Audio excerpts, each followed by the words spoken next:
Women's writing.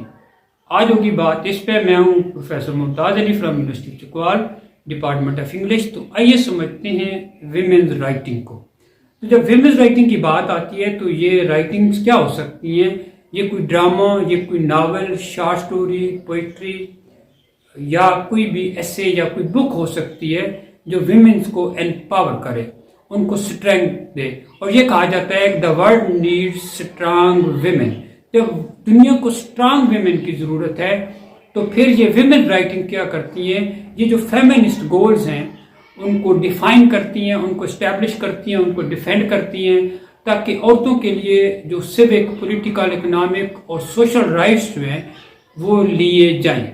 और ये rights जो हैं ये इक्वल टू मैन भी हो सकते हैं और ड्यू राइट्स भी हो सकते हैं, जो भी हैं।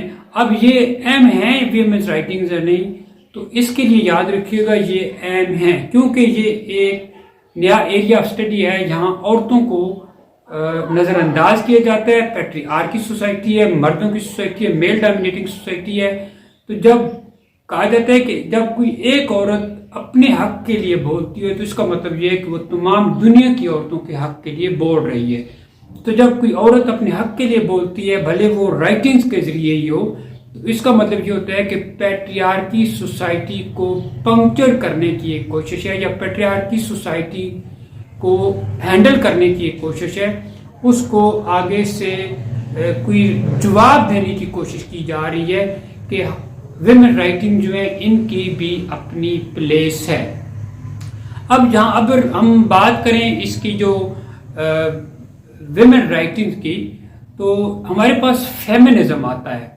तो जब फेमिनिज्म आता है तो इक्वल राइट्स या ड्यू राइट्स, जो भी आप इसको कह लें, तो ये जो विमेन हैं इनके बारे में जो एक कॉन्सेप्ट है एक्रीचर फेमिनिन का, हेलन सूसो का ये कॉन्सेप्ट है और ये दी बेस्ट है। अब विमेन्स राइटिंग में ये है कि एक तो ये है कि एक्रीचर फेमिनिन, याद रखिएगा कि एक्रीचर फेमिनिन का मतलब होता है कि औरत जो है वो अपने बारे में लिखे। Drama, novel, short story, poetry जिस फॉर्म में भी लिखे, औरत अपने बारे में लिखे। फिर ये है इसका दूसरा मतलब, ये औरतें जो हैं वो दूसरे औरतों के बारे में लिखें। और जब औरतें दूसरे औरतों के बारे में लिखें तो फिर तीसरी चीज ये आती है क्रीचर फेमिनिन में कि औरत दूसरी औरत को, या औरतें दूसरी औरतों को एनकरेज करे, हिम्मत दे कि वो औरतों के बारे में लिखें, अपने बारे में लिखें और पैट्रियार्की सोसाइटी को रिप्लाई करें। उसको पैट्रियार्की सोसाइटी जो एक चल रही है, मर्दों की सोसाइटी है, उसमें औरतें अपनी आवाज़ को उठाएं। क्योंकि ये कहा जाता है कि जो मर्द है वो औरत के साथ सोना पसंद करता है, जागना पसंद नहीं करता। तो ये असल में जो राइटिंग्स हैं, जो एक्रीचर फेमिनिन मैंने आपको बताया, इसका मतलब ये है कि वो खुद लिखें, अपने लिए लिखें, दूसरी औरतों के लिए लिखें, दूसरी औरतों को एनकरेज करें। इसी को कहते हैं जागना, फिगरेटिव फॉर्म में जागना, बेदार होना, अपने हकूक के लिए, अपनी वर्थ को, अपनी अहमियत को सोसाइटी में अपना आप मनवाना, अपनी आइडेंटिटी जो है उसको। अब विमेन राइटिंग जो है ये डायरेक्टली लिंक है आइडेंटिटी के साथ, औरत की आइडेंटिटी, विमेन की आइडेंटिटी, कि कैसे उसको अगर इग्नोर किया जाता है तो कैसे और क्यों, और अगर उसकी वर्थ हो, उसकी आइडेंटिटी हो तो क्या हो, किस बेस पे हो, सोशली क्या हो, पॉलिटिकली क्या हो, मॉरली क्या हो, एथिकली क्या हो, रिलीजियसली क्या हो, साइकोलॉजिकली क्या हो, फैमिलियरली क्या हो, कल्चरल लेवल पे क्या हो। जब ये सारी चीज़ें एक औरत को अहमियत देती हैं तो विमेन्स राइटिंग बनती हैं। और शुरू शुरू में जो किताबें लिखी गई थी ना, वो सारी की सारी ऐसी थी कि जो मर्दों ने लिखी थी। अब मर्द मर्दों के बारे में एक नज़रिया बयान करते हैं, फिर मर्द औरतों के बारे में कोई एक बात करते हैं, और यानी आप उनको एंड्रोटेक्स्ट कह सकते हैं, जो मर्दों की लिखी हुई बातें। अब मर्द औरत को कैसे पोर्ट्रे कर रहे हैं, ये एक अलग बात थी। फिर बाद में जो फीमेल राइटिंग थी, उन्होंने एक नया कॉन्सेप्ट दिया जिनको हम गाइनोटेक्स्ट को कहते हैं, और जो गाइनोटेक्स्ट जो है, या गाइनोक्रिटिसिज्म जो है। फिर इसके बाद जो आपकी तरफ दूसरी जो टेक्स्ट आती हैं वो टेक्स्ट थी जो कि लिखी थी आपकी फीमेल्स ने, जो औरतें लिखती थी औरत को लेके, औरत को कैसे प्रेजेंट करती है। तो जब इस चीज़ की ज़रूरत आई तो फिर एक गाइनोक्रिटिक्स या गाइनोक्रिटिसिज्म, ये सारी चीज़ें भी लेके आते हैं कि औरतों के जो काम हैं उनका जो औरत ने जो चीज़ें लिखी है उसका स्ट्रक्चर, फॉर्म, थीम, स्टाइल और वो जो जो चीज़ें लेके चलती इन सारी चीज़ों को भी वैल्यू दी जाए। फिर औरतों ने जो इसके अंदर जो आपको थीम्स विमेंस राइटिंग्स के अंदर आपको मिलेंगे, इसमें ज़रा फेमिनिज्म के साथ हमें इसको जोड़ना पड़ता है। तो थीम जिसमें अंदर जो आपको मिलते हैं, जैसे वो आपको अगर हम रेडिकली फेमिनिज्म की तरफ से चलें तो जो जितने भी, यानी वो कहते हैं कि जितने भी मसाइल हैं औरतों के, उनके जो जिम्मेदार हैं वो पैट्रियार्की सोसाइटी में मर्द हैं। इनके तमाम जितने भी इनके मसाइल हैं तो जिम्मेदारी मर्दों की होती है।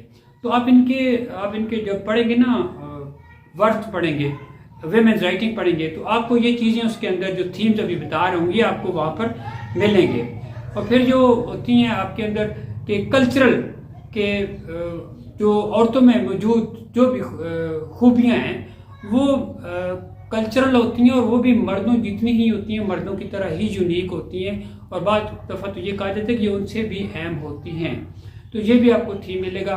फिर आपको सोशल लेवल पे या आपको मार्क्सिस्ट लेवल पे कि यानी जिस तरह काम करने वाले की जगहों पर औरतों को सलूक किया जाता है या घर में औरतों के साथ सलूक किया जाता है, तो ये भी बराबरी की सतह पर होना चाहिए, ये भी थीम आपको मिलेगा।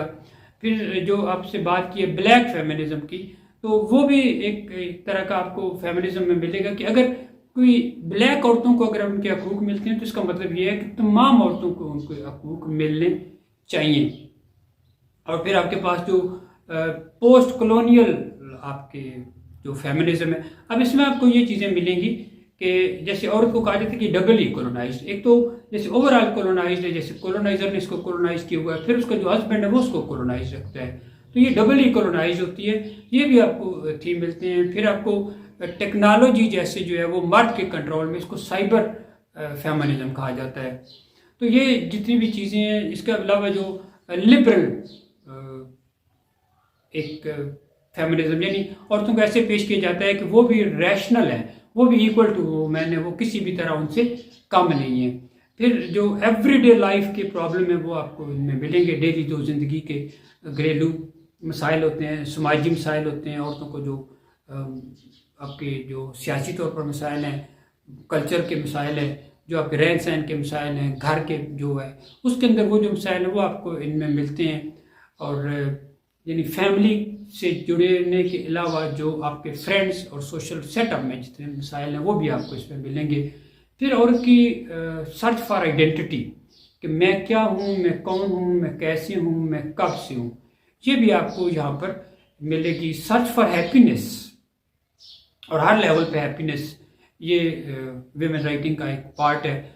और स्ट्रांग वुमेन का कंसेप्ट आपको मिलेगा जो आपको ओवरकम करना चाहती हैं और हर तरह से ऑब्स्टेकल्स को। फिर आपको वीक वुमेन का भी ये कंसेप्ट मिलेगा कि वो वीक हैं तो क्यों वीक है, किस चीज़ों ने उनको वीक करके रखा हुआ है। और फिर जो आपकी मैच्योर लव आपको मिलेगी, उसके अंदर लॉस मिलेगा आपको कैसे। फिर बड़े बड़े जो आपके अंदर वाक़यात होते हैं और औरत में कैसी एबिलिटी होती है, कैसे उसमें इतनी सलाहियतें होती है, कितनी उसमें अल्लाह पाक ने दी हुई है, हिम्मत दी हुई है कि कितने चीज़ों को वो सह लेती है, कैसे उनमें जी लेती है। फिर वो सोसाइटी को कैसे लेती है, वो ख़ुद को कैसे लेती है, सिस्टम को कैसे लेती है। फैमिली सीक्रेट्स हैं, मदरहुड है, उसके अंदर जो आपके डिसफंक्शनल फैमिलीज़ हैं या जो डिसफंक्शनल रिलेशनशिप्स हैं, साइकोलॉजी ऑफ औरत पे आपको चीज़ें मिलेगी इसके अंदर। इमोशंस ऑफ विमेन, ये आपको मिलेगी इसमें।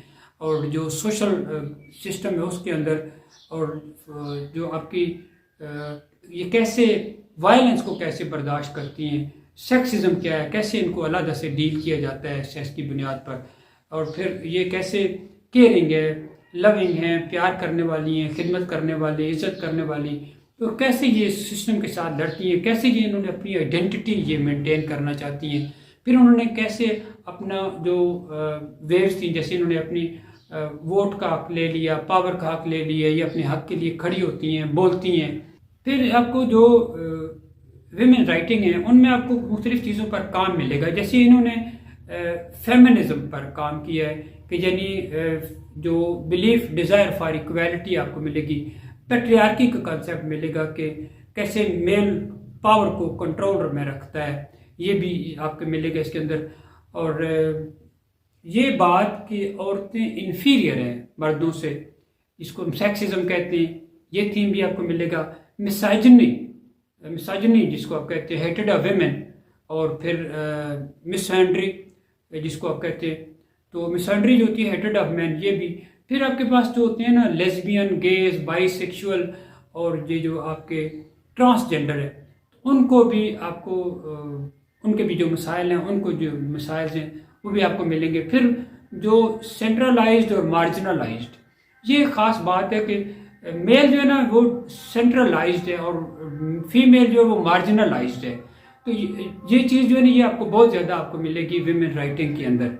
अब विमेन राइटिंग में आपके पास बहुत सारे नाम आते हैं, जिसमें जैसे टोनी मॉरिसन भी हैं, वर्जीनिया वुल्फ हैं, जेन ऑस्टन हैं, मैरी वुल्सनक्राफ्ट हैं, जॉर्ज एलियट हैं, माया एंजेलो हैं, एलिस वॉकर हैं और मैरी शैले हैं। और ये इसके अलावा भी बहुत सारे नाम हैं जो आपको विमेन राइटिंग में मिलेंगे।